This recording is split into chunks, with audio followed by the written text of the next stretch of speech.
Sabi nila, ang kamatayan daw ng isang asawa ay parang pagpunit sa kalahati ng iyong kaluluwa, isang malaking kasinungalingan.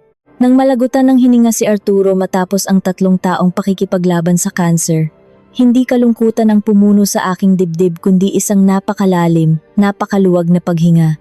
50 taon kong pinigilan ang hiningang iyon. 50 taon akong nalunod sa sarili kong pamamahay. Sa edad na 74, akala ko ay tapos na ang aking kalbaryo. Akala ko, sa wakas, ay bubuksan na ng tadhana ang pinto ng aking kalayaan. Hindi ko alam na ang susi pala sa pintong iyon ay hawak ng 2 taong iniluwal ko at ang pinto ay magdadala sa akin sa isang panibagong impyerno. Kalahating siglo akong naging alipin ng isang lalaking walang ibang ginawa kundi durugin ang aking pagkatao. Naaalala ko pa ang unang beses na dumapo ang mabigat niyang kamay sa aking pisngi. Bagong kasal pa lamang kami noon.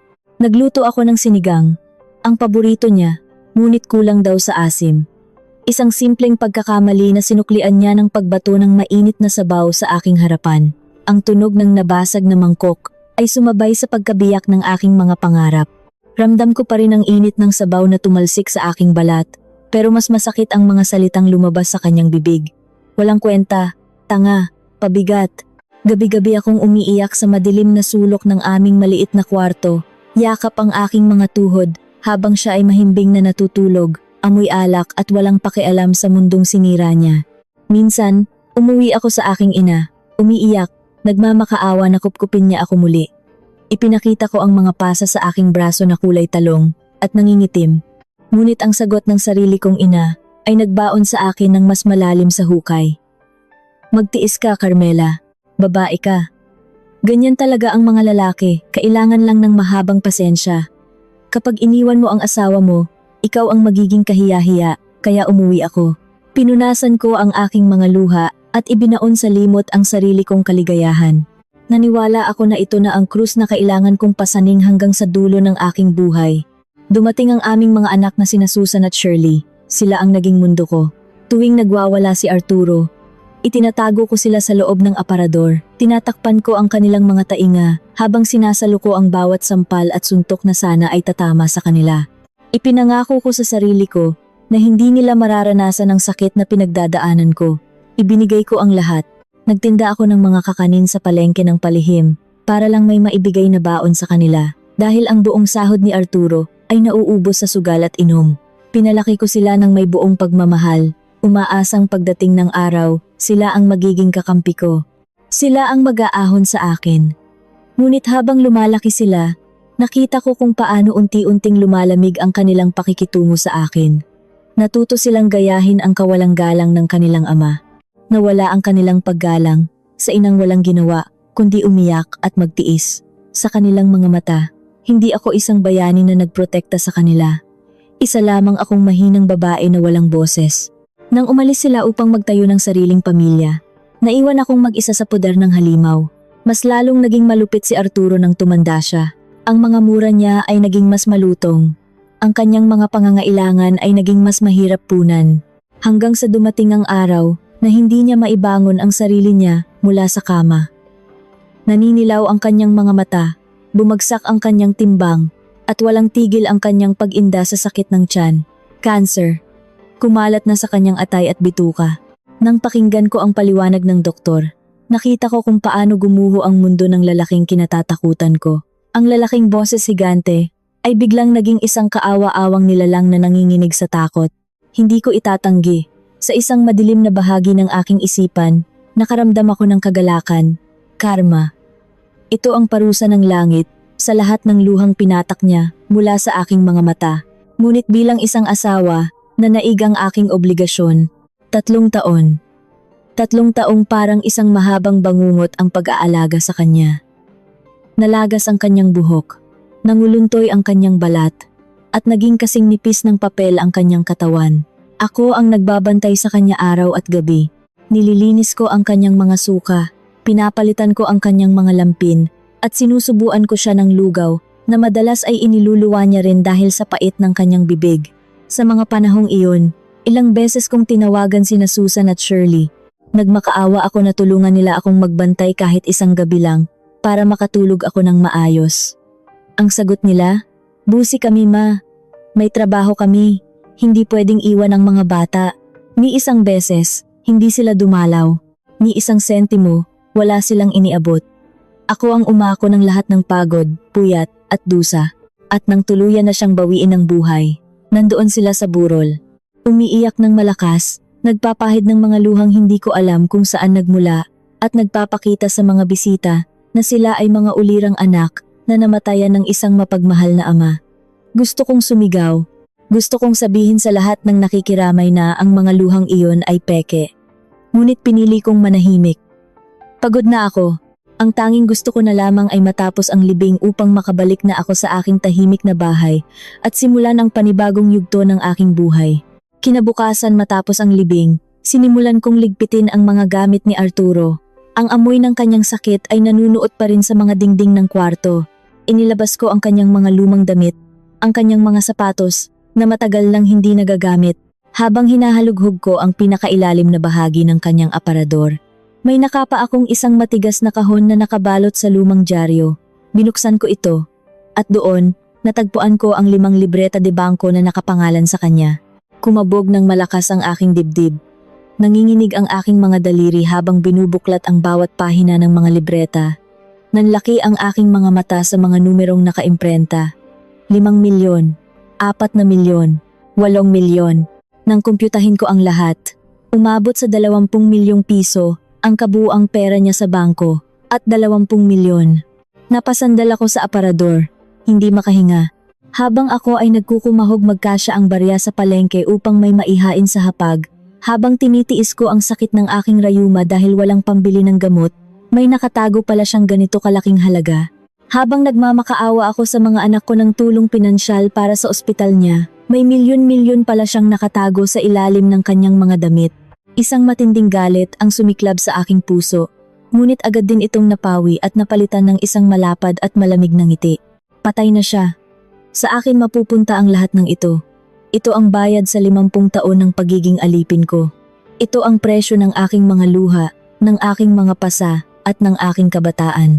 Sa wakas, hindi ko na kailangang umasa sa awa ng iba. Mabubuhay ako ng marangya, kakain ng masasarap, at matutulog sa malambot na kama. Hawak ko na ang aking kalayaan. Kinabukasan, maagang-maaga akong gumayak at nagpunta sa pinakamalaking sangay ng bangko sa aming bayan. Dala ko ang death certificate ni Arturo, ang aming marriage contract at ang lahat ng libreta de bangko. Puno ng pag-asa ang aking mga hakbang. Pagpasok ko, naramdaman ko ang lamig ng aircon na tila yumayakap sa akin bilang pagbati sa aking bagong buhay. Lumapit ako sa kahera at inilapag ang mga dokumento sa kanyang harapan. Sinabi ko nang may dangal na patay na ang asawa ko at gusto kong ilipat ang lahat ng kanyang pera sa aking pangalan. Tiningnan ng kahera ang mga libreta. Kumunot ang kanyang noo, nag-type sa kanyang computer, at tumingin sa akin ng may halong pag-aalangan at awa. Mrs., malumanay na sabi ng kahera. Nakikiramay po kami. Ngunit ang mga naiwang pera po ng inyong asawa ay tinuturing ng estate. Hindi po ninyo ito makukuha ng mag-isa. Kumunot ang noo ko. Anong ibig mong sabihin? Ako ang legal na asawa. Sa akin dapat iyan. Umiling ang kahera. Ayon po sa batas, kailangan po ninyo ang pirma at pagsang-ayon ng lahat ng inyong mga anak. Sila rin po ay may karapatan sa pera bilang mga tagapagmana. Kailangan po nilang magpunta rito at pumirma ng extrajudicial settlement bago po namin mailabas ang pera. Parang binuhusan ng kumukulong tubig ang aking buong katawan. Nabingi ako. Kailangan ko ang pirma ng mga anak kong walang ginawa kundi talikuran ako. Kailangan nilang maging bahagi ng kayamanang ito na bunga ng sarili kong pagdurusa. Dali-dali akong lumabas ng bangko. Nanginginig ang aking mga kamay nang ilabas ko ang aking lumang cellphone at ideal ang numero ng panganay kong si Susan. Kailangan ko siyang makausap. Kailangan kong hingin ang pirma niya para matapos na ito. Ngunit nang sagutin niya ang telepono at marinig ang kanyang boses, isang malamig na takot ang gumapang sa aking gulugod.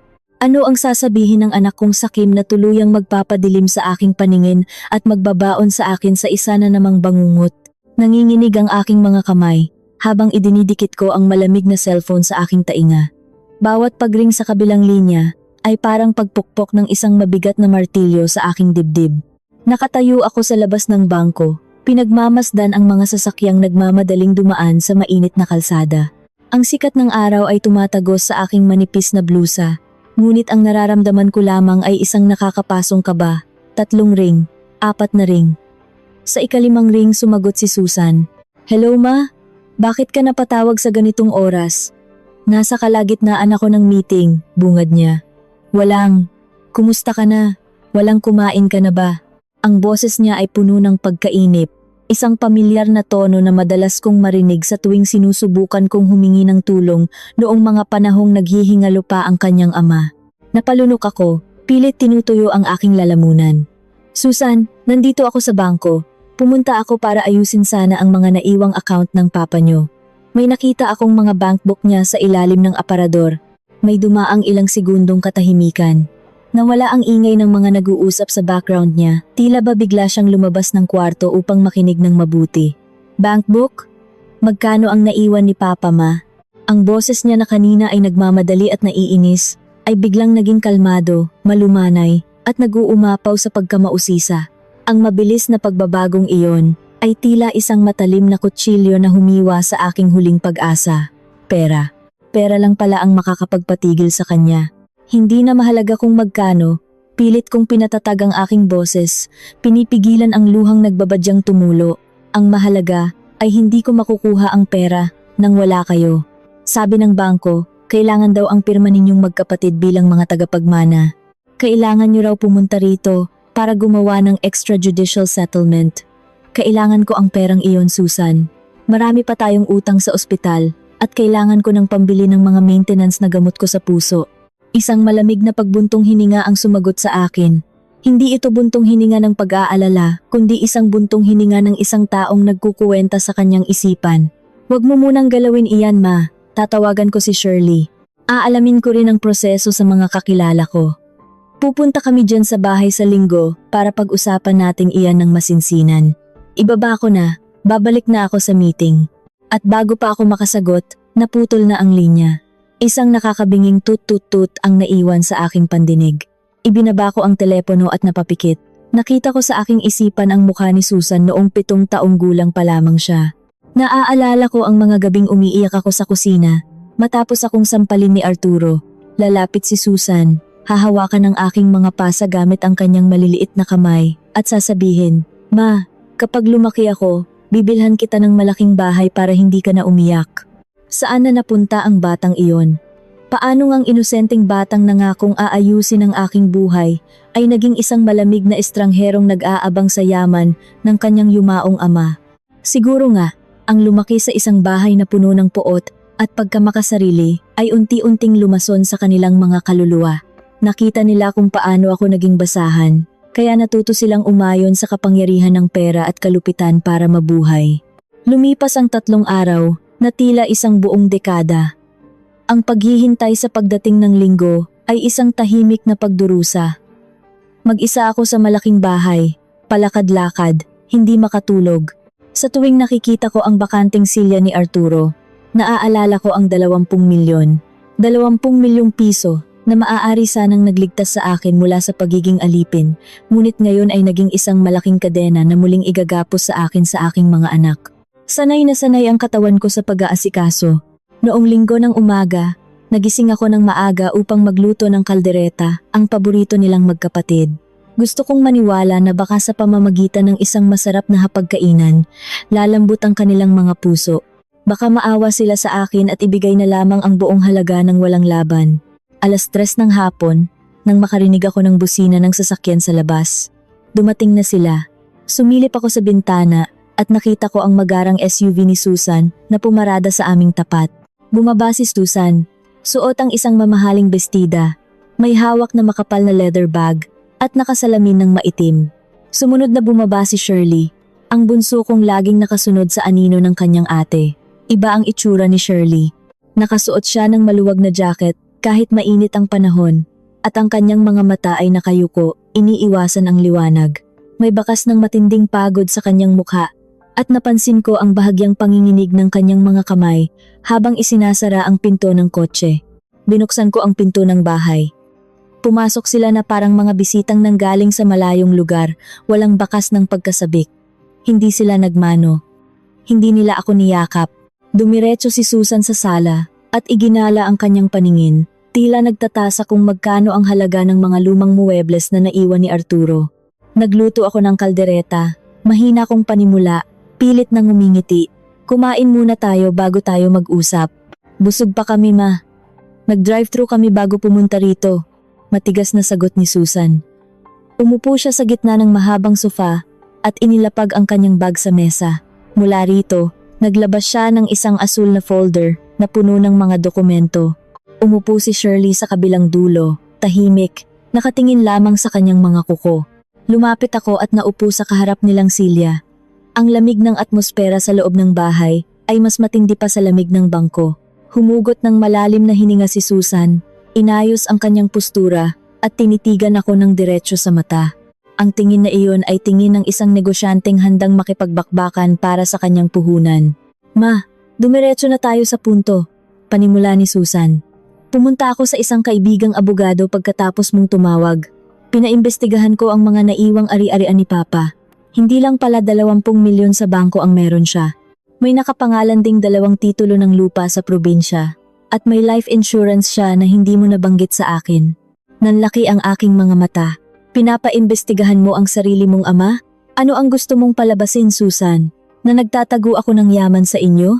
Hindi naman sa ganoon, ma. Sumingit si Shirley. Ang boses niya ay nanginginig ngunit may diin. Gusto lang naming malaman kung ano ang nararapat para sa amin. Hirap din kami sa buhay, ma. Si Rico, yung asawa ko, 2 buwan nang walang trabaho. Baon kami sa utang.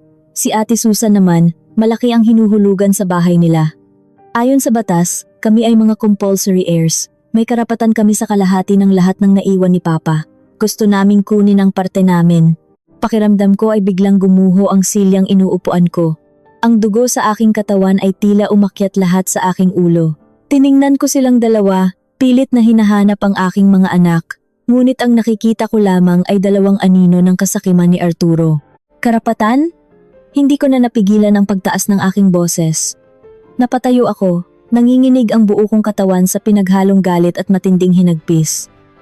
Anong karapatan ang sinasabi ninyo? Nasaan ang mga karapatang iyan noong mga panahong nag-aagaw buhay ang ama ninyo? Nasaan kayo noong sinusuka niya ang kanyang sariling dugo at ako ang nagpupunas ng kanyang mga kalat? Ilang beses ko kayong tinawagan. Nagmakaawa ako na pumunta kayo kahit isang gabi lang para makapagpahinga ako. Ano ang sagot ninyo? Busi kayo, wala kayong oras. At ngayon, malalaman ninyong may milyon-milyon pala siyang pera. Bigla kayong may karapatan. Tumayo rin si Susan, hindi nagpatinag sa aking pagsigaw. Ma, wag mo kaming isumbat sa pag-aalaga kay Papa. Obligasyon mo iyon dahil asawa mo siya. Pinili mong magpakasal sa kanya. Pinili mong magtiis sa kanya. Pero kami, anak niya kami. Wala kaming pagpipilian kung sino ang magiging ama namin. Dugot laman niya kami at batas ang nagsasabing may hati kami riyan. Kung hindi mo ibibigay ang aming parte, kami mismo ang magsasampa ng kaso sa korte. Ipapa-freeze namin ang lahat ng accounts at hindi mo makukuha kahit 1 sentimo hanggat hindi tayo nagkakaayos. Ang mga salitang iyon ay parang mga patalim na paulit-ulit na ibinabaon sa aking dibdib. Kaso, ididemanda ako ng sarili kong mga anak. Pinalaki ko sila ng maayos. Isinanggalang ko sila sa mga suntok ni Arturo. Tiniis ko ang impyerno para hindi sila masaktan. At ito ang igaganti nila sa akin? Idadala nila ako sa korte para sa perang kapalit ng aking kaluluwa. Tiningnan ko si Shirley, umaasang may makikita akong awa sa kanya. Ngunit iniwas niya lamang ang kanyang paningin. Pareho sila, walang puso, walang utang na loob. Lumabas kayo. Pabulong kong sabi, hindi na kinakaya ang bigat ng aking nararamdaman. Itinuro ko ang nakabukas na pinto. Ma, mag-usap tayo ng maayos, susubok pa sanang magsalita si Shirley ngunit pinutol ko siya ng isang nakakabinging sigaw.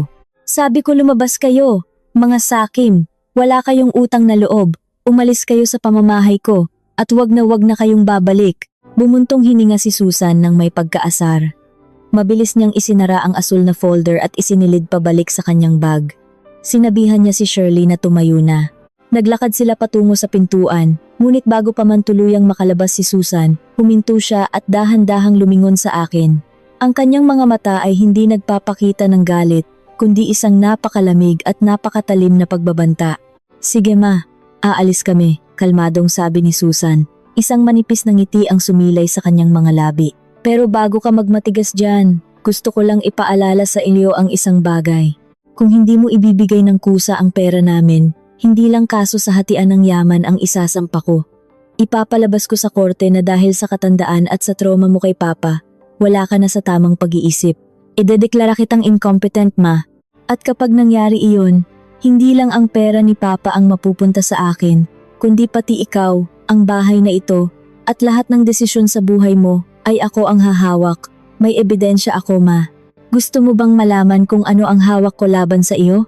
Ebidensya? Nanginginig ang aking boses, ngunit pilit kong pinapatigas ang aking paninindigan. Anong ebidensya ang sinasabi mo, Susan? Wala akong ginagawang masama. Nasa tamang pag-iisip ako. Isang nakakakilabot na ngiti ang sumilay sa mga labi ng panganay ko. Dahan-dahan siyang lumapit sa akin. Ang amoy ng kanyang mamahaling pabango ay tila nakakasulasok sa aking pang-amoy. Tiningnan niya ako mula ulo hanggang paa. Isang tingin na parang sinusuri ang isang sirang kasangkapan. Ma, wag mo nang pilitin ang sarili mo. Malambing ngunit nakakalasong sabi ni Susan. Naaalala mo ba noong isang taon? Noong nagwawala si Papa sa sakit at sumisigaw ka sa gitna ng madaling araw? Naaalala mo ba noong tumakbo ka sa labas ng bahay na walang suot na tsinelas, umiiyak, humihingi ng tulong sa mga kapitbahay dahil akala mo ay papatayin ka niya? May mga video ang mga kapitbahay natin ma, at hindi lang iyon. May kopya ako ng reseta ng doktor mo para sa mga matatapang na sleeping pills at antidepressants. Paano tingin mo iintindihin ng korte iyon? Isang matandang babae, labis na trauma, umiinom ng gamot sa utak, at ngayon ay biglang may hawak na 20 milyon. Sa tingin mo ba, ibibigay ng judge sa iyo ang kontrol ng ganyan kalaking pera? Napaurong ako. Parang may malamig na kamay na biglang sumakal sa aking lalamunan. Ang mga gabing iyon. Ang mga gabing halos mabaliw ako sa pag-aalaga sa isang demonyo. Ang mga gabing kailangan ko ng gamot para lang makapikit ng kahit 2 oras dahil sa matinding nerbiyos gagamitin niya iyon laban sa akin. Gagamitin ng sarili kong anak ang aking pagdurusa para patunayang sira ang aking ulo. Hayop ka, pabulong kong sabi. Hindi na makahinga sa tindi ng puot at pagkabigla. Hayop kang bata ka. Ako ang nagluwal sa iyo.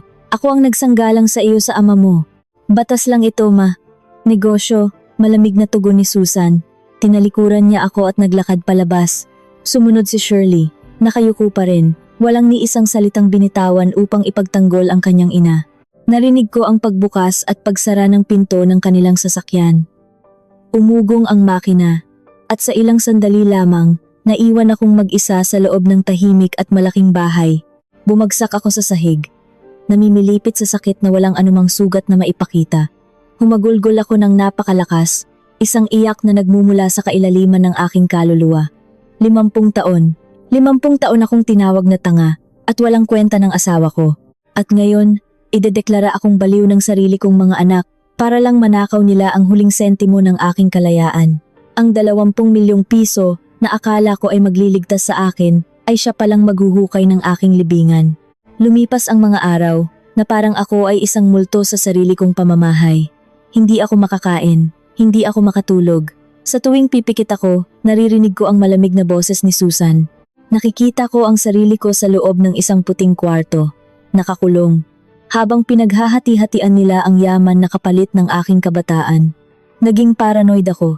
Tuwing may dadaan na sasakyan sa tapat ng bahay, sumisilip ako sa bintana, natatakot na baka mga pulis o taga-korte na ang dumating upang kunin ako at ipasok sa isang mental hospital.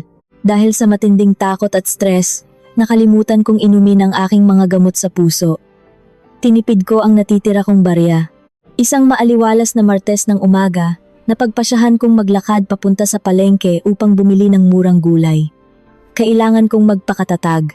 Kailangan kong kumain para magkaroon ng lakas na lumaban, kahit hindi ko alam kung saan ako magsisimula. Ngunit habang naglalakad ako sa gilid ng kalsada, bitbit ang isang maliit na bayong, napansin ko ang biglaang pag-iiba ng paligid. Ang sikat ng araw ay tila naging napakainit, nakakapaso sa balat.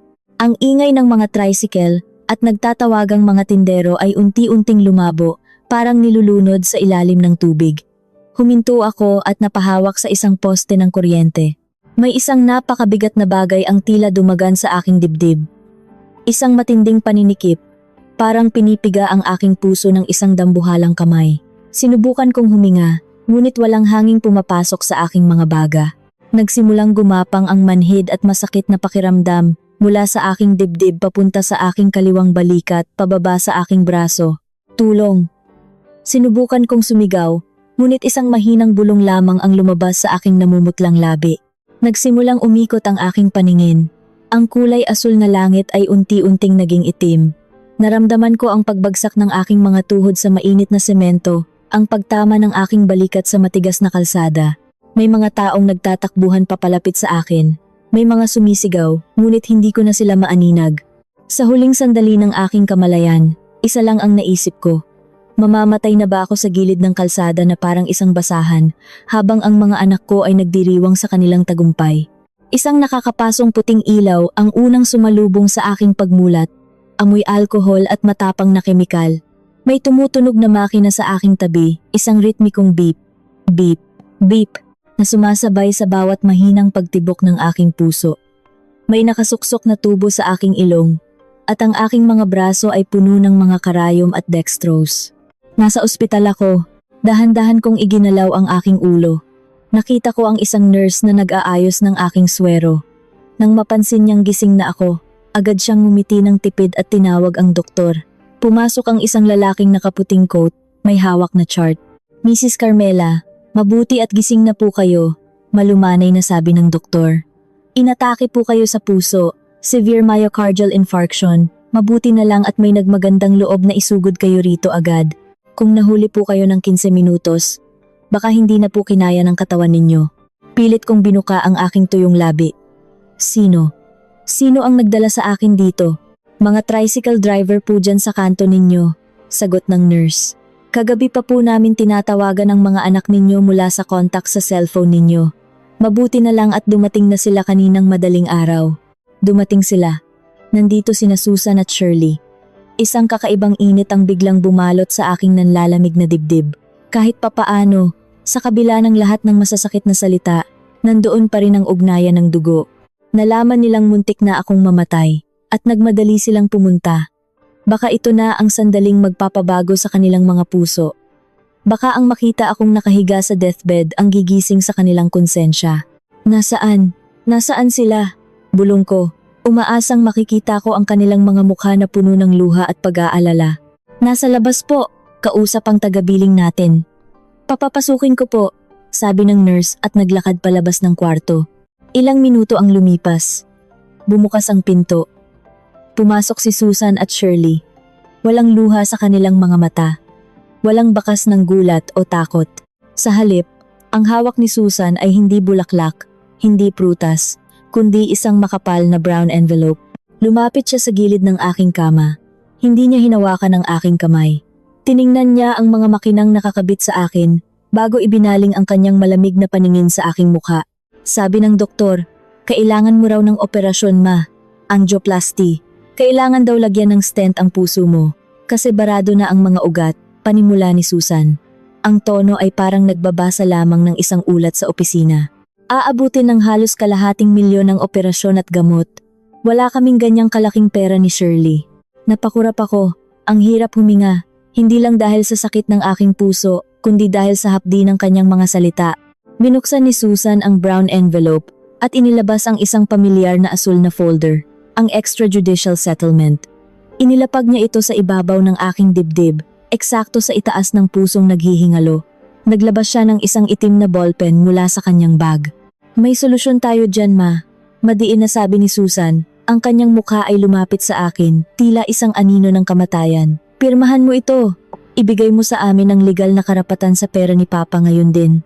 Kapag pumirma ka, kukuha kami ng pera sa bangko at ipapa-opera ka namin. Mabubuhay ka. Pero kapag nagmatigas ka pa rin, huminto siya. At ang katahimikang sumunod ay mas nakabibingi pa sa tunog ng flatline. Ipapa-discharge ka namin ngayon din, ma. Iuuwi ka namin sa bahay ng walang operasyon at alam nating pareho kung ano ang mangyayari sa iyo kapag inatake ka ulit mag-isa roon. Nakatitig ako sa asul na folder na nakapatong sa aking naghihingalong dibdib. Ang bigat nito ay tila mas matindi pa sa mismong atake sa puso na muntik ng kumitil sa aking buhay. Ang itim na ballpen na hawak ni Susan ay nakatutok sa akin, naghihintay na agawin ang huling piraso ng aking kalayaan. Sa kabilang gilid ng kama, nakatayo si Shirley. Tiningnan ko siya, nagmamakaawa ang aking mga mata, humihingi ng kahit isang patak ng awa. Anak ko siya. Ako ang nag-alaga sa kanya noong nagkakasakit siya. Ako ang nagpupuyat tuwing nilalagnat siya noong bata pa siya. Ngunit iniwas niya ang kanyang paningin. Tumingin siya sa sahig, nakahalukip-kip. Tinatakasan ang katotohanan na nakikipagsabuatan siya sa pagpatay sa sarili niyang ina. Pinapili nila ako, ang buhay ko o ang 20 milyong piso ng kanilang ama. Kung hindi ako pipirmahan nila ang discharge papers ko. Iuuwi nila ako sa bahay, iiwan sa malamig na kwarto, at hahayaang mamatay ng mag-isa habang ang mga ugat sa aking puso ay tuluyang bumigay. Gusto kong lumaban. Gusto kong isigaw na mas gugustuhin ko pang mamatay kaysa ibigay sa kanila ang perang kapalit ng 50 taon kong pagdurusa. Ngunit habang unti-unting kinakapos ang aking hininga at naririnig ko ang mabilis na pagtunog ng makina sa aking tabi, nakaramdam ako ng matinding takot. Takot sa kamatayan. Takot sa pagkawala sa mundong ito nang wala man lang nararanasang kaligayahan. Naisip ko, kung mamamatay ako ngayon, sino ang magwawagi? Sila. Dahil kapag nawala ako, wala nang balakid sa pagkuha nila ng lahat ng naiwang yaman ni Arturo. Maiiwan silang masaya, samantalang ako ay mabubulok sa ilalim ng lupa. Hindi ako mamamatay ng ganito. Kailangan kong mabuhay, kahit na ang kapalit nito ay ang tuluyang paghubad nila sa aking dignidad. Nanginginig ang aking kanang kamay nang abutin ko ang ballpen mula kay Susan. Ang plastik nitong katawan ay kasing lamig ng yelo. Inilapit ko ang dulo ng ballpen sa puting papel na naglalaman ng extrajudicial settlement. Ang bawat guhit ng aking pangalan ay parang paghiwa ng patalim sa aking kaluluwa. Tila ibinibigay ko ang sarili kong dugo sa mga linta na nakapaligid sa akin. Nang matapos kong isulat ang aking huling pangalan, ibinagsak ko ang ballpen sa ibabaw ng folder. Wala na akong lakas. Mabilis na kinuha ni Susan ang folder. Isang napakalapad at nakakakilabot na ngiti ang gumuhit sa kanyang mga labi. Ang ngiting iyon ay ang eksaktong ngiti ni Arturo tuwing nakikita niya akong umiiyak sa sahig, matapos niya akong saktan, nagtagumpay ang halimaw. Ang kanyang mga buto ay nakabaon na sa lupa, ngunit ang kanyang kalupitan ay patuloy na nabubuhay sa katauhan ng kanyang mga anak. Salamat ma. Malambing ngunit nakakalasong sabi ni Susan. Ipinasok niya ang folder sa kanyang bag na parang isang napakahalagang tropyo. Huwag kang mag-alala. Kakausapin ko na ang doktor. Babayaran namin ang operasyon mo. Magpahinga ka na dyan. Tinalikuran nila ako. Sabay silang lumabas ng kwarto. Ang tunog ng kanilang mga takong ay unti-unting nawala sa pasilyo. Naiwan akong nakatingin sa puting kisame. Walang luhang lumabas sa aking mga mata. Ang pag-iyak ay para lamang sa mga taong may natitira pang pag-asa. Sa sandaling iyon, naramdaman ko ang tuluyang pagkamatay ng Carmela. Nakilala nila ang Carmelang mahina, ang Carmelang mapagpatawad, ang Carmelang laging nagpaparaya para sa kanyang pamilya. Sumailalim ako sa operasyon ng hapong iyon. Binuksan nila ang aking mga ugat at naglagay ng bakal upang muling dumaloy ang dugo. Naayos nila ang aking pisikal na puso, ngunit hindi nila alam na ang pusong emosyonal sa loob ng aking dibdib ay tuluyan ng naging bato, sapla. Pagkalipas ng 1 linggo, nakalabas ako ng ospital. Binayaran nga ni na Susan ang aking bill, ngunit pagkatapos niyon, hindi na sila nagpakita pa. Kumuha sila ng isang murang caregiver para alagaan ako sa bahay sa unang 3 araw, ngunit agad din itong tinanggal ni Susan dahil daw sayang ang ibinabayad. Ang 15 milyon na parte nila mula sa 20 milyon ay tuluyan na nilang nakuha at ang natitirang 5 milyon ay inilagay sa aking account. Akala ko ay doon na matatapos ang lahat. Hawak ko ang 5 milyon. Hawak nila ang malaking bahagi at hindi na kami magugulo pa ng isa't isa. Umusad ang mga buwan. Unti-unting bumalik ang aking lakas. Araw-araw, nakaupo ako sa beranda ng aming malaking bahay. Pinagmamasdan ang mga nagdadaang tao. Nabalitaan ko mula sa mga lumang kaibigan at kapitbahay ang karangyaan ng buhay ng 2 kong anak. Si Susan, nakabili ng panibagong sasakyan at palaging nagbabakasyon sa labas ng bansa kasama ang kanyang asawa. Si Shirley naman, nakapagpatayo ng isang maliit na negosyo at nakabili ng mga bagong alahas na madalas niyang ipagmalaki sa kanyang mga kaibigan. Nagpapakasaya sila gamit ang perang ipinagpalit sa aking buhay. Sa tuwing naiisip ko ang mga iyon, napapakuyom ang aking mga kamao. Ang galit sa aking dibdib ay hindi na umaapoy ng malakas at maingay. Isa na itong malamig at tahimik na baga na naghihintay lamang ng tamang hangin upang muling magliyab. Naisip ko, siguro nga ay ito na ang hangganan ng aking kwento. Mabubuhay akong mag-isa sa malaking bahay na ito, may sapat na pera pambili ng gamot at pagkain, habang ang mga taong nanakit sa akin ay nagpapakasaya sa itaas ng mundo. Ngunit ang tadhana ay may kakaibang paraan ng pagbabalasa ng mga baraha. Isang gabi ng Setyembre, bumuhos ang isang napakalakas na bagyo. Ang hangin ay humahampas sa mga bintana at ang kulog ay tila nanggagaling sa ilalim ng lupa. Madaling araw na at nakahiga ako sa aking kama, pilit na pinapatulog ang sarili sa gitna ng ingay ng kalikasan. Bigla, nakarinig ako ng malakas na kalabog mula sa labas ng aking pintuan. Hindi ito katok ng isang ordinaryong bisita. Isa itong desperadong paghampas, tila pilit na binabasag ang kahoy ng pinto. Bumangon ako, inabot ang aking tungkod, at dahan-dahang naglakad patungo sa sala. Ang bawat paghampas sa pinto ay sinasabayan ng isang pamilyar na boses na humahagulgol, nalulunod sa lakas ng buhos ng ulan. Binuksan ko ang pinto. Isang matalim na kidlat ang gumuhit sa langit, nagbigay ng panandali ang liwanag sa madilim na beranda. Bumagsak sa aking paanan ang isang figurang basang-basa, puno ng putik, at nanginginig sa matinding lamig at takot. Ang kanyang manipis na damit ay punit-punit. Nang iangat niya ang kanyang mukha upang salubungin ang aking mga mata, halos huminto sa pagtibok ang aking bagong operang puso. Ang kanyang kanang mata ay maga at nagkukulay ube. Ang kanyang labi ay pumuputok at patuloy na umaagos ang sariwang dugo na humahalo sa patak ng ulan. Nakayapo siya sa aking mga binti, parang isang asong tinapon sa kalsada. Si Shirley, ang anak kong tahimik na nanood habang pinipilit akong pumirma sa ospital. Ang anak kong nakakuha ng 7 milyong piso, ilang buwan pa lamang ang nakalipas. Ngunit bakit siya nandito?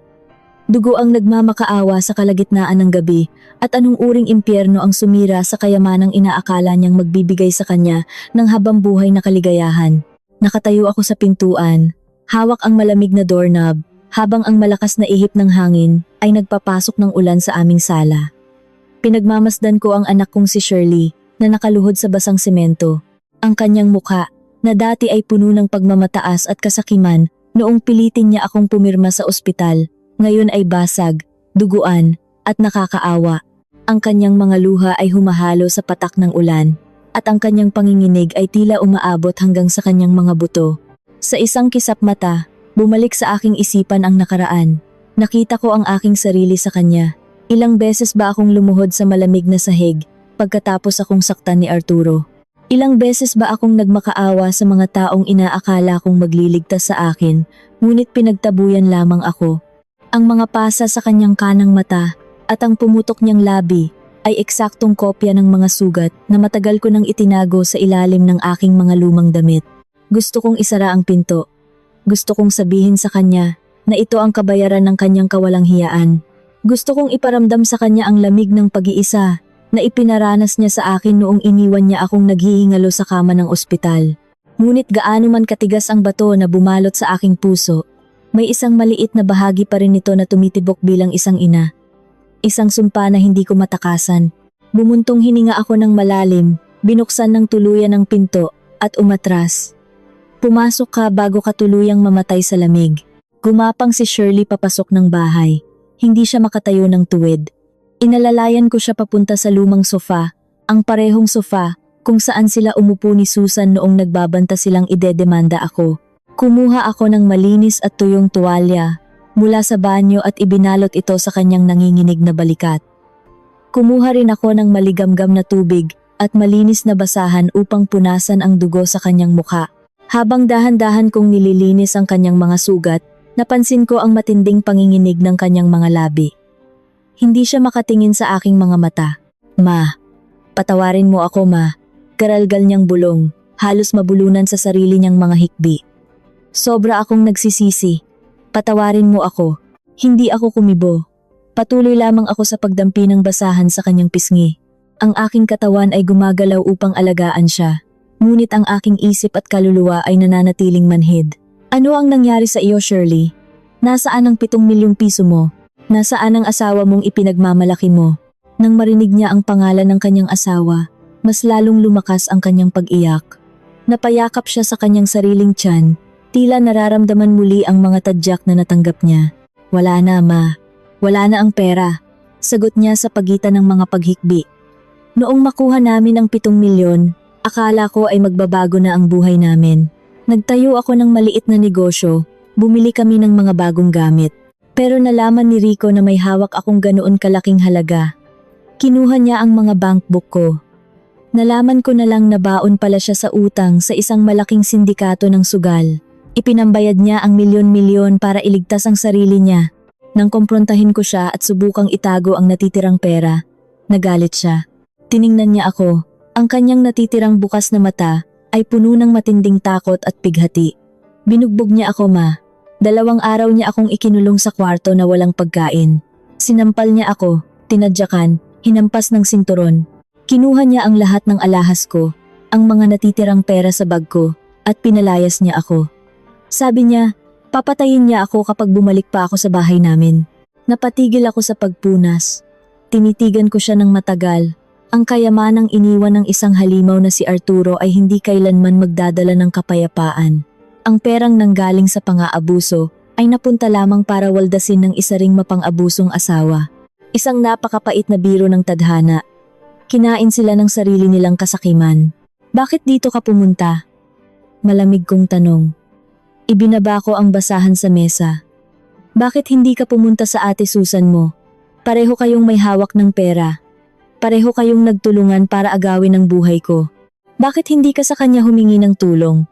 Napayuko si Shirley at ang kanyang mga luha ay pumatak sa basang sahig ng sala. Pumunta ako sa kanya, ma. Bago ako maglakad ng nakayapak papunta rito sa gitna ng bagyo, pumunta ako sa bahay ni Ate Susan. Kumatok ako at nagmakaawa. Pero ano ang ginawa niya? Huminto si Shirley upang humugot ng hininga. Ang sakit na naramdaman niya mula sa bugbog ng asawa ay tila wala nang ibibigat pa kumpara sa sakit ng pagtataksil ng sariling kapatid. Hindi niya ako pinapasok. Nakadungaw lang siya sa bintana. Sabi niya, wala na siyang pera dahil naka-invest sa mga negosyo at binili ng mga bagong property. Sabi niya, wag ko raw siyang idamay sa gulo namin ni Rico dahil baka puntahan din siya ng mga naniningil. Ipinagtabuyan niya ako, ma. Sarili kong kapatid. Isinara ang pinto sa mukha ko habang nagmamakaawa ako sa ulan. Isang mapaklang ngiti ang unti-unting sumilay sa aking mga labi. Hindi ito ngiti ng saya, kundi ngiti ng isang taong tuluyan nang nakita ang kabuuan ng maitim na budhi ng kanyang mga anak. Ginamit nila ako. Ginamit ni Susan si Shirley upang kumbinsihin akong pumirma. At nang makuha na ni Susan ang gusto niya, itinapon niya si Shirley na parang isang basahan. Ganyan talaga ang pera, Shirley. Malamig kong wika. Tumayo ako at tiningnan siya mula sa itaas.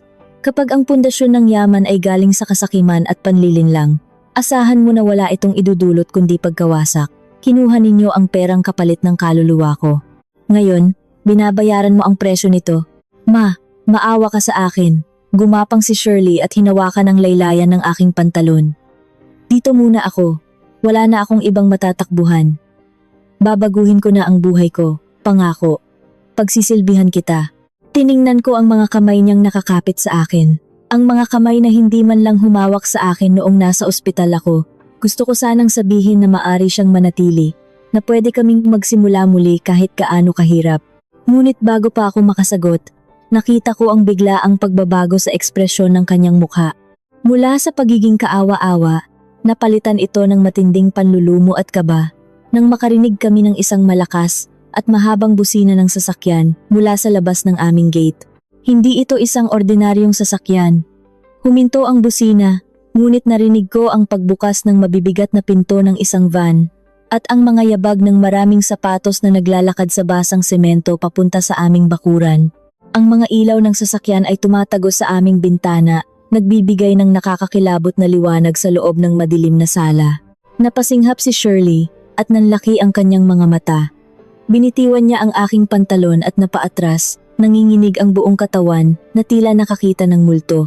Shirley, madiin kong tawag sa pangalan niya. Sino ang mga iyan? Ma. Nanginginig niyang sagot Halos hindi mailabas ang boses. Noong kinompronta ko si Rico bago niya ako palayasin, sinabi ko sa kanya na kapag hindi niya ako tinigilan, isusumbong ko siya sa mga pulis. Sa sobrang galit niya, sinabi niya sa mga sindikato na may natitira ka pang 5 milyon dito sa bahay. Sinabi niya sa kanila ang address natin para tayo ang pagbuntuntunan nila ng utang niya. Nanlamig ang buo kong katawan. Tiningnan ko ang anino ng 4 na malalaking lalaki na papalapit sa aming pintuan.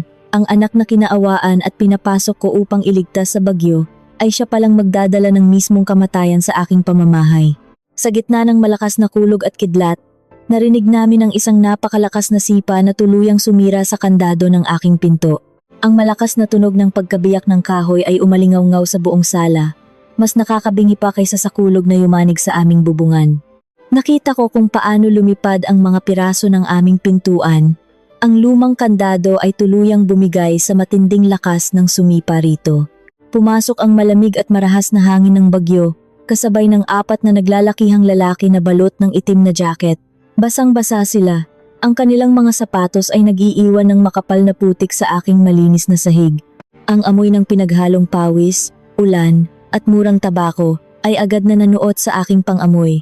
Nanginig ang buong paligid, hindi dahil sa lamig ng ulan, kundi sa napakabigat at nakakamatay na presensya ng mga estrangherong ito. Ang pinakamalaki sa kanila, isang lalaking may malalim na peklat sa pisngi at may hawak na makapal na tubo ng bakal, ay humakbang palapit sa amin. Ang kanyang mga mata ay parang sa isang asong ulol na nakakita ng karne. Sa likod ko, naramdaman ko ang mabilis na paggapang ni Shirley. Hinawakan niya ang aking mga binti. Ginawa akong isang buhay na pananggalang. Ang kanyang mga kuko ay bumaon sa aking balat. Nanginginig siya ng napakalakas, halos hindi makahinga sa tindi ng takot. Ang anak na nagbenta sa akin sa kamatayan sa ospital ay ngayon nagtatago sa aking likuran upang iligtas ang sarili niyang buhay. Nasaan ang 5 milyon? Umugong ang boses ng lalaking may peklat. Itinuro niya ang dulo ng bakal na tubo sa aking mukha. Sabi ng hayop na si Rico, nandito raw ang asawa niya at ang nanay niyang may tinatagong 5 milyon. Ilabas niyo ang pera kung ayaw ninyong magkalat ang utak ninyo sa sahig na ito. Tinitigan ko ang dulo ng malamig na bakal. Pilit kong hinanap ang kaba sa aking dibdib. Pilit kong inabangan ang pamilyar na panginginig ng aking mga tuhod na madalas kong maramdaman tuwing nagwawala si Arturo. Ngunit, sa aking matinding pagtataka, wala akong naramdamang takot. Wala ni isang patak ng kaba. 50 taon akong nakipagtitigan sa isang halimaw sa loob ng mismong bahay na ito. 50 taon akong natulog sa tabi ng isang demonyo. Ang mga lalaking ito, sila ay mga anino lamang. Mga ordinaryong maton na naghahanap ng pera. Itinaas ko ang aking paningin at sinalubong ang mga mata ng lalaki. Ang aking mukha ay kasing lamig ng yelo. Ma, ibigay mo na sa kanila. Humahagulgol na bulong ni Shirley mula sa aking likuran. Ibigay mo na yung 5 milyon mo, ma. Papatayin nila tayo. Parang awa mo na. Ibigay mo na yung pera para umalis na sila. Isang matinding pandidiri ang gumapang sa aking sikmura. Nilingon ko ng bahagya si Shirley. Ang kanyang mukha ay puno ng luha at dugo, ngunit ang kanyang mga salita ay puno ng lason. Gusto niyang ibigay ko ang huling perang nagdudugtong sa aking buhay. Ang perang pambili ko ng gamot para sa pusong sinira nila. Gusto niyang isakripisyo ko ang natitira kong kalayaan para bayaran ang utang ng asawang nambugbog sa kanya at umubos sa milyon-milyong pisong ninakaw nila mula sa akin. Hanggang sa huling hininga, ang sarili pa rin niya ang iniisip niya. Ako pa rin ang kailangang magbayad. Humarap ako muli sa lalaking may peklat. Hindi ako umatras. Hindi ako kumurap. Wala akong perang ibibigay sa inyo. Kalmado ngunit matigas kong sagot. Ang boses ko ay hindi nanginig kahit isang beses. Ang 5 milyon na sinasabi ni Rico ay nasa bangko. Naka-time deposit. Kahit patayin ninyo ako rito ngayon din, hindi ninyo makukuha ang perang iyon dahil kailangan ng personal appearance ko at pirma ko. Kung mamatay ako, mafa-freeze ang account at lalo kayong walang mapapala. Kumunot ang noo ng lalaki. Hinawakan niya ng mas mahigpit ang bakal at humakbang palapit. Halos madama ko na ang kanyang mainit na hininga. Huwag mo akong pinagloloko, matanda. Alam ko ang mga galawan ninyo. Baka gusto mong basagin ko muna ang tuhod mo bago ka magsalita ng totoo. Gawin mo, hamon ko. Ang aking mga mata ay nanlilisik. Basagin mo ang tuhod ko. Patayin mo ako kung gusto mo. Inatake na ako sa puso noong isang buwan. Isang pabor pa nga kung tatapusin mo na ang paghihirap ko ngayon. Pero sinasabi ko sa iyo, wala kang makikitang 5 milyon sa loob ng bahay na ito. Napahinto ang lalaki. Hindi siya sanay na may lumalaban sa kanya, lalo na mula sa isang matandang babaeng puti na ang buhok at may hawak na tungkod. Tumingin siya sa kanyang mga kasamahan, tila nag-iisip kung nagsasabi ba ako ng totoo. Bago pa siya makapagdesisyon, nagsalita muli ako. Ang aking boses ay mas malamig pa sa hanging pumapasok mula sa sirang pinto. Kung gusto ninyo ng kabayaran sa utang ni Rico, itinuro ko ang nanginginig na figura sa aking likuran. Nang hindi siya nililingon, kunin ninyo ang babaeng ito. Siya ang legal na asawa ni Rico. 7 milyong piso ang nakuha niya mula sa mana ng asawa ko. Kung mayroon mang nagtatago ng pera ninyo, sila iyon. Sila ang gumastos ng pera ninyo. Napatigil ang pag-iyak ni Shirley. Isang nakakabinging katahimikan ang bumalot sa kanya bago siya sumigaw ng napakalakas. Ma, anong ginagawa mo? Ma, wag! Anak mo ako! Ma, parang awa mo na. Tumayo si Shirley at sinubukan akong yakapin, ngunit malakas ko siyang itinulak palayo. Bumagsak siya sa putikan na iniwan ng mga sapatos ng mga maton. Hindi kita anak, malamig kong wika, nakatingin sa kanya ng may matinding panggigigil. Namatay ang anak ko noong pinapirma ninyo ako ng extrajudicial settlement habang nag-aagaw buhay ako sa ospital. Kinuha ninyo ang buhay ko. Ngayon, harapin mo ang sarili mong demonyo. Tiningnan ng pinuno si Shirley na namimilipit sa iyak sa sahig. Ngumiti siya ng nakakakilabot. Alam niyang nagsasabi ako ng totoo tungkol sa bangko at alam niyang mas may pakinabang sa kanila ang asawa ng taong may utang sa kanila. Kunin niyo ang babaeng iyan. Utos ng pinuno sa 3 niyang kasamahan.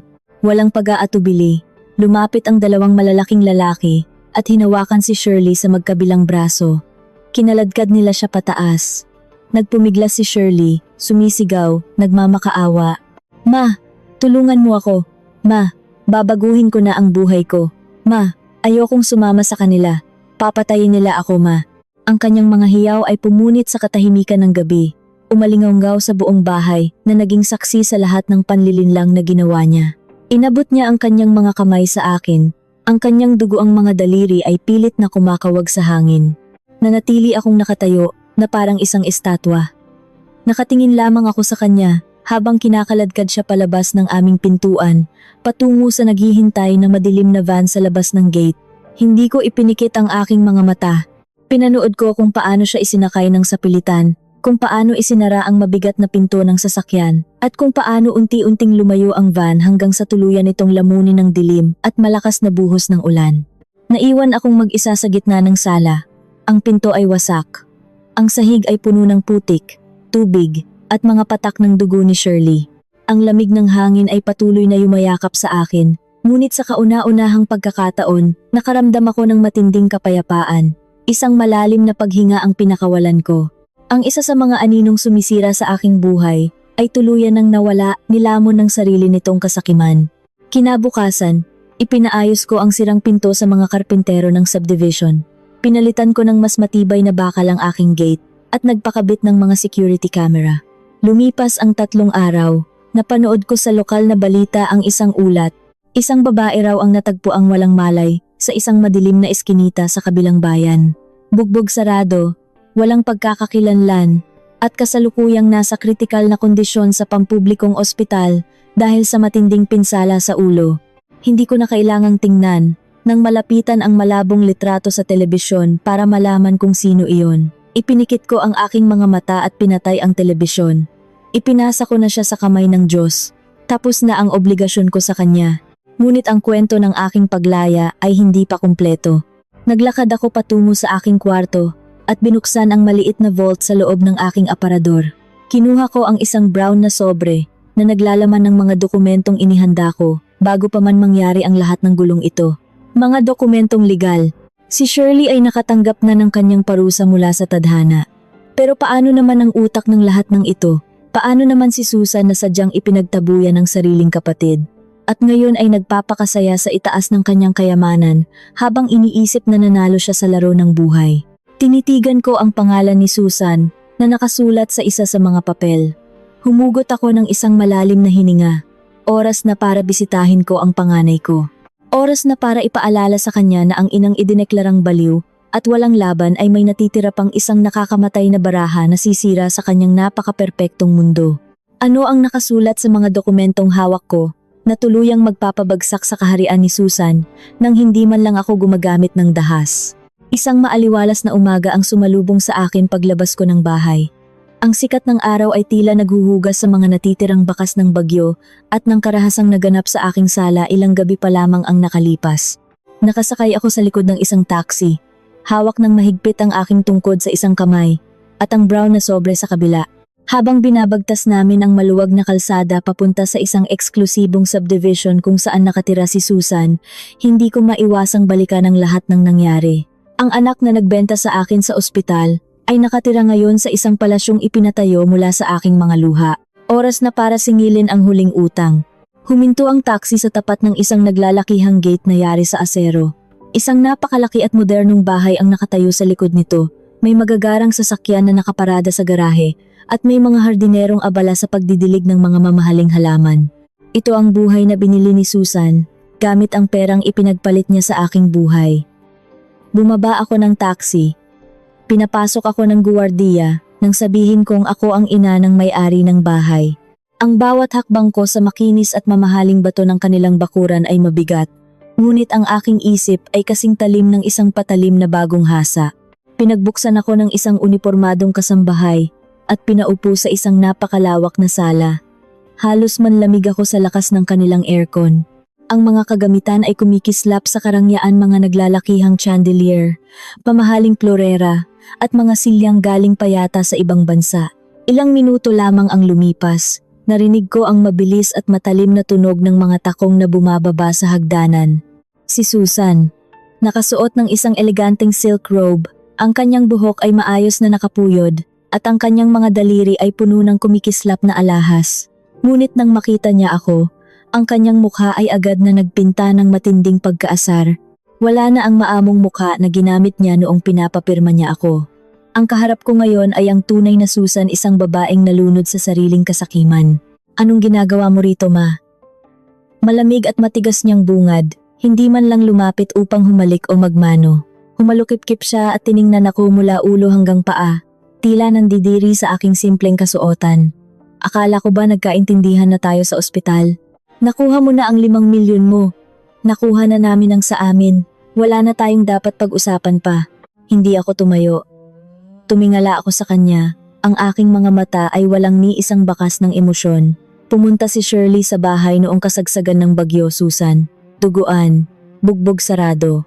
Ipinagtabuyan mo ang sarili mong kapatid habang nagmamakaawa siya sa ulan. Isang mapaklang tawa ang kumawala sa mga labi ni Susan. Lumakad siya patungo sa isang maliit na bar counter sa gilid ng sala at nagsalin ng tubig sa isang basong kristal. Kaya ka ba nandito? Para konsensyahin ako? Ma, malalaki na kami. May sarili na kaming buhay. Bakit ko sasagipin si Shirley mula sa gulo na siya mismo ang pumasok? Inubos ng asawa niya ang pera niya sa sugal. Buhay niya iyon. Wala akong obligasyon na buhayin siya o bayaran ang mga utang ng asawa niya. Kahit na mangyari iyon ay kunin siya ng mga sindikato at kalad ka rin palabas ng sarili kong bahay para patayin. Malamig kong tugon. Napahinto si Susan sa pag-inom. Bahagyang nanlaki ang kanyang mga mata, ngunit agad din itong napalitan ng kawalang pakialam. Ibinaba niya ang baso. Kung totoo man iyan, kasalanan niya iyan. Hindi ko kasalanan na naging tanga siya. Ang mahalaga, ligtas ang pamilya ko, ang mga investments ko, at ang pangalan ng asawa ko. Kaya kung nandito ka para manghingi ng tulong para iligtas si Shirley, nag-aaksaya ka lang ng oras. Makakaalis ka na. Tumango ako ng dahan-dahan. Ang kanyang pagkamakasarili ay talagang walang hangganan. Eksaktong-eksakto sa dugo ng kanyang ama. Hindi ako nandito para kay Shirley. Wika ko habang dahan-dahang inilalapag ang brown na sobre sa ibabaw ng mamahaling glass table sa aking harapan. Nandito ako para sa iyo. Kumunot ang noo ni Susan. Naglakad siya papalapit at tiningnan ang sobreng hindi ko pa binubuksan. Ano iyan? Kung mga resibo iyan ng ospital mo na gusto mong ipabayad sa akin, sinasabi ko sa iyo. Buksan mo, mariin kong utos. Ang boses ko ay umalingaw-ngaw sa tahimik na sala, nagtataglay ng isang awtoridad na hindi niya kailanman narinig mula sa akin. Naramdaman marahil ni Susan ang bigat ng aking boses, kaya dahan-dahan niyang inabot ang sobre. Binuksan niya ito at inilabas ang ilang pahina ng dokumentong may selyo ng gobyerno at ng hukuman. Habang binabasa niya ang unang pahina, nakita ko kung paano unti-unting nawala ang pagmamataas sa kanyang mukha. Ang kulay sa kanyang pisngi ay tila hinigop ng isang hindi nakikitang puwersa, napalitan ng isang maputla at nakakakilabot na takot. Nagsimulang manginig ang papel sa kanyang mga kamay. Notice of Asset Freezing, Anti-Money Laundering Council, Warrant of Seizure. Basa niya, ang kanyang boses ay naging isang mahinang bulong. Napatingin siya sa akin, ang kanyang mga mata ay puno ng pagkalito at panlulumo. Mima, ano ito? Anong ibig sabihin nito? Sumandal ako sa silya at tiningnan siya ng may matinding awa. Hindi dahil mahal ko siya, kundi dahil nakakaawa ang kanyang katangahan. Akala mo ba, Susan, ang demonyo mong ama ay makakaipon ng 20 milyong piso mula sa pagiging simpleng ahente? Akala mo ba nanggaling iyan sa malinis na trabaho? Bago pa man siya mamatay sa cancer, iniimbestigahan na siya ng gobyerno. Ginamit niya ang posisyon niya noon para mag-ipit ng mga kickback mula sa mga pekeng proyekto at iligal na transaksyon. Nakaw ang perang iyon, Susan. Dugo ng ibang tao ang ginamit niya para mapuno ang mga bankbook na iyon. Hindi. Hindi totoo iyan. Umatras si Susan, napahawak sa gilid ng mesa upang hindi matumba. Nang malaman ko ang totoo mula sa aking abogado, patuloy ko, ang boses ko ay tila mga patak ng asido na unti-unting tumutunaw sa kanyang kaluluwa. Binalak ko na sanang ibalik ang pera sa gobyerno. Binalak ko na sanang isuko ang mga bankbook. Ngunit dumating kayo, ipinaglaban ninyo ang karapatan ninyo. At noong pinilit mo akong pumirma sa extrajudicial settlement doon sa ospital habang nag-aagaw buhay ako, inako ninyo hindi lang ang yaman, kundi pati ang lahat ng pananagutan ng ama ninyo. Wala akong alam dito, sigaw ni Susan. Ang kanyang luha ay nagsimulang tumulo at sinisira ang kanyang perpektong pampaganda. Inosente ako, wala akong alam sa ginawa ni Papa. Sabihin mo iyan sa korte. Malamig kong sagot. Dahil nakapirma ka sa dokumento, legal mong inangkin ang nakaw na yaman. At ang mas malala, Susan, pinakialaman mo ang pondo. Ginamit mo ang pera para bumili ng mga bagong sasakyan, magbakasyon, at ipatayo ang negosyo ng asawa mo. Hinayaan mo ang maruming pera na humalo sa malinis ninyong yaman. Ayon sa liham na hawak mo, lahat ng bank accounts mo, lahat ng properties na nakapangalan sa inyong mag-asawa, kabilang ang bahay na ito, ay ifa-freeze ng gobyerno simula bukas. Napahagulgol si Susan. Bumagsak siya sa sahig. Ang kanyang mga tuhod ay tumama sa matigas na bato. Ang magara niyang silk robe ay kumalat sa lupa. Ang babaeng naghari-harian, ilang minuto pa lamang ang nakalipas, ay isa na ngayong kaawa-awang bilanggo ng sariling kasakiman. Ma, parang awa mo na. Ang asawa ko. Nasa gobyerno ang asawa ko. Masisira ang pangalan niya. Makukulong kami. Gumapang siya palapit sa akin, pilit na inaabot ang aking mga kamay, katulad ng ginawa ni Shirley. Tiningnan ko siya. Ang 50 taong sugat sa aking puso ay tuluyan nang naghilom sa sandaling ito. Ipinakita sa akin ng tadhana na hindi ko kailangang dumihan ng aking mga kamay para maghiganti. Ang kasakiman na rin mismo nila ang nagbigti sa kanila. Tinulungan kita, Ma. Humihikbing pagmamakaawa ni Susan, nakakapit sa aking mga sapatos. Binayaran ko ang ospital mo. Niligtas ko ang buhay mo. Utang mo sa akin ang buhay mo. Tumayo ako, dahan-dahang binawi ang aking mga paa mula sa kanyang pagkakahawak. Tiningnan ko siya ng diretso sa mata, ang huling tingin na ibibigay ko sa taong minsan kong tinawag na anak. Hindi mo iniligtas ang buhay ko, Susan. Binili mo ang kalayaan mo gamit ang kamatayan ko, malamig kong wika. Tinalikuran ko siya at nagsimulang maglakad patungo sa malaking pinto. Ngunit bago pa ako makalabas, nakarinig ako ng isang tunog na nagpatigil sa pagtibok ng aking puso. Ang matalim na tunog ng isang bakal na kinakasa. Dahan-dahan akong lumingon at nakita ko si Susan na nakatayo. Nanginginig ang buong katawan, sira ang pag-iisip at nakatutok sa akin ang isang itim na baril na marahil ay kinuha niya mula sa drawer ng kanyang asawa. Ang kanyang mga mata ay nanlilisik, hindi na isang tao, kundi isang halimaw na zahing-zahi sa kawalan ng pag-asa. Kung mawawala ang lahat sa akin, isasama kita sa impyerno, matanda, Tinitigan ko ang maitim na butas ng baril na nakatutok sa aking dibdib. Wala akong naramdamang kaba. Wala akong naramdamang takot. Ang babaeng nakatayo sa aking harapan, na may hawak na sandata at handang pumatay, ay hindi isang halimaw. Isa lamang siyang duwag na nagtatago sa likod ng kayamanan at kapangyarihan. Nanginginig ang kanyang mga kamay. Ang kanyang paghinga ay mabilis at putol-putol. Ang mga luha ay sumisira sa kanyang pampaganda, nagiiwan ng mga itim na marka sa kanyang pisngi. Ipuputok mo ba iyan, Susan? Kalmado kong tanong. Ang boses ko ay hindi tumaas kahit kalahating tono. Nanatili akong nakatayo, ng tuwid, hawak ang aking tungkod.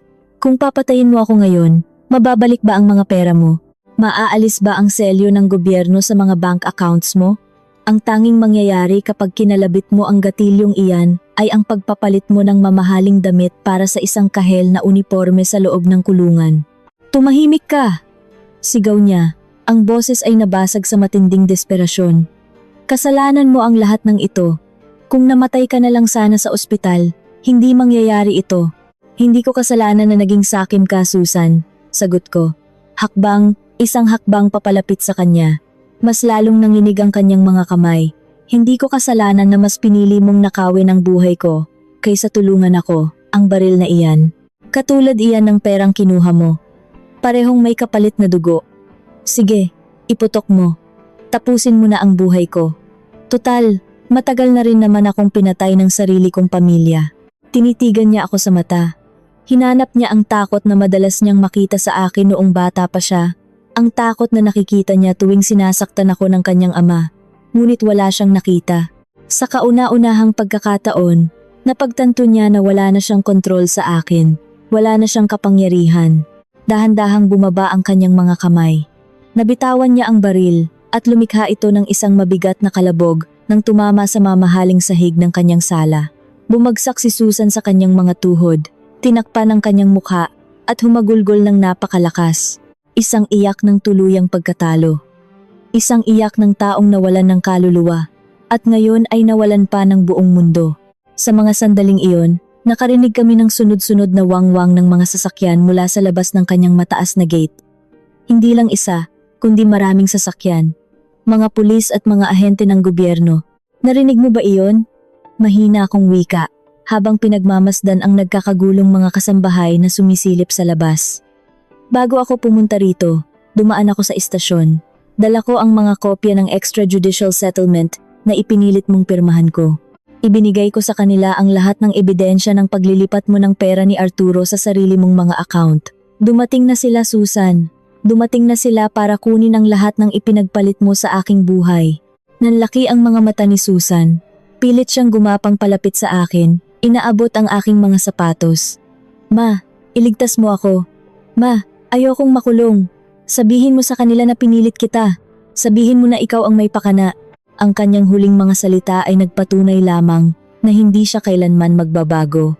Kahit sa huling hininga ng kanyang kalayaan, ako pa rin ang gusto niyang isakripisyo. Tinalikuran ko siya. Naglakad ako patungo sa pintuan. Binuksan ito ng mga armadong pulis na nagmamadaling pumasok sa loob. Nilampasan nila ako at narinig ko ang mga hiyaw ni Susan habang pinoposa siya at binabasahan ng kanyang mga karapatan. Hindi ako lumingon. Hindi ko na kailangang makita ang pagbagsak ng kanyang imperyo. Paglabas ko ng gate, sumakay ako sa isang naghihintay na taxi. Habang umaandar ang sasakyan palayo sa subdivision, napansin ko ang pagsikat ng araw. Napakalinaw ng langit. Walang bakas ng bagyong dumaan kagabi. Bumalik ako sa aking tahimik na bahay. Ang sirang pinto ay naayos na ng mga karpintero. Ang mga putik at dugo sa sala ay nalinis na. Nagtimpla ako ng isang mainit na kape at umupo sa aking paboritong silya sa beranda. Humigop ako ng dahan-dahan. Ang init nito ay gumapang sa aking lalamunan. Nagbibigay ng isang nakakapanatag na pakiramdam. Sa wakas, natapos na. Ang 50 taong kalbaryo sa kamay ng isang halimaw at ang panandaliang bangungot sa kamay ng aking mga sariling anak ay tuluyan ng naglaho. Wala na ang 20 milyong piso. Kinuha na ito ng gobyerno. Wala na si Shirley, na marahil ay naghihingalo pa rin o tuluyan ng binawian ng buhay sa isang madilim na eskinita. Wala na si Susan, na ngayon ay naghihintay ng kanyang hatol sa loob ng isang malamig na selda Ang lahat ng kanyang yaman at pangalan ay tuluyan ng naabo. Naiwan akong mag-isa. Walang asawa, walang mga anak, walang milyon-milyong pamana. Ang tanging natira sa akin ay ang 5 milyong piso sa aking account, ang kaisa-isang malinis na bahagi ng yaman na nakuha ko bilang legal kong karapatan bago pa man maimbestigahan ang kabuuan ng nakaw na pera. Sapat na ito upang mabuhay ako ng tahimik at payapa hanggang sa aking huling hininga. Maraming magtatanong kung naging isang masamang ina ba ako. Maraming huhusga na ako ay naging walang puso. Ngunit ang totoo, pinatay nila ang aking puso bago ko pa man nagawang ipagtanggol ang aking sarili. Pinalaki ko sila ng may pagmamahal, ngunit pinili nilang maging mga halimaw. At sa mundong ito, natutunan ko na minsan, kailangan mong itapon ang sarili mong dugo upang hindi ka tuluyang maubusan ng buhay. Habang tinitingnan ko ang payapang kalsada sa tapat ng aking bahay, isang mapait ngunit malayang ngiti ang sumilay sa aking mga labi. Sabi nila, kapag namatay daw ang asawa mo, kalahati ng pagkatao mo ang sumasama sa hukay. Ngayon ko lang napatunayan na totoo iyon. Dahil ang kalahating namatay sa akin ay ang Carmelang mahina, ang Carmelang martir, ang Carmelang alipin, at ang kalahating natira ay ang Carmelang tuluyan ng malaya.